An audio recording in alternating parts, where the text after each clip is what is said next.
કેમ છો બધા? ફરી આવી ગઈ છું નવી રેસીપી સાથે। આજે આપણે બનાવીશું નારિયેળની કચોરી। જોતાં જ મોઢામાં પાણી આવી ગયું ને? ચાલો જોઈ લઈએ રેસીપી। એક વાટકી મેં નારિયેળનું કીસ લઈ લીધું છે, ફ્રેશ નારિયેળનું। આદુ મરચાં, 1 ટેબલસ્પૂન સાકર, 1 ટેબલસ્પૂન લીંબુનો રસ, સ્વાદ અનુસાર મીઠું,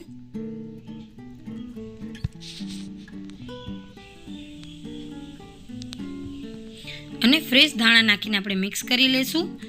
મેં અહીંયા 4 બટેટાને આવી રીતે કીસી લીધા છે। એમાં આપણે આરા લોટ અને મીઠું નાખીને એને ડો તૈયાર કરી લઈશું। જોઈ શકો છો ડો તૈયાર થઈ ગયો છે। હવે આપણે એક લોહી લઈશું, થોડા લોટવાળો હાથ કરીશું આરા લોટથી, અને આપણે એને કટોરી શેપ આપીશું। એની કિનારી એકદમ પતલી રાખશું, જેનાથી એકદમ બધી બાજુ આપણું સ્ટફિંગ સરખી રીતે ભરાઈ શકીએ। થઈ ગઈ છે, જોઈ શકો છો આપણી કટોરી।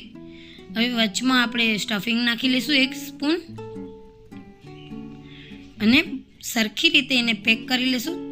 ધ્યાન રાખજો ક્યાંયથી તૂટે નહીં, નકર તૂટી ગઈ હશે તો તેલમાં છૂટી પડી જશે। સરખી રીતે પેક કરી લઈશું। થઈ ગઈ છે પેક।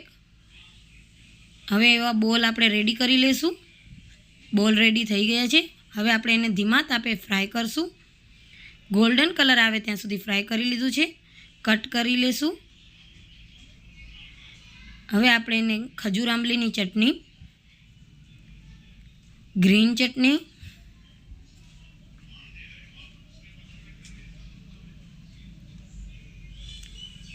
અને ફ્રેશ ધાણા નાખીને આપણે સર્વ કરીશું।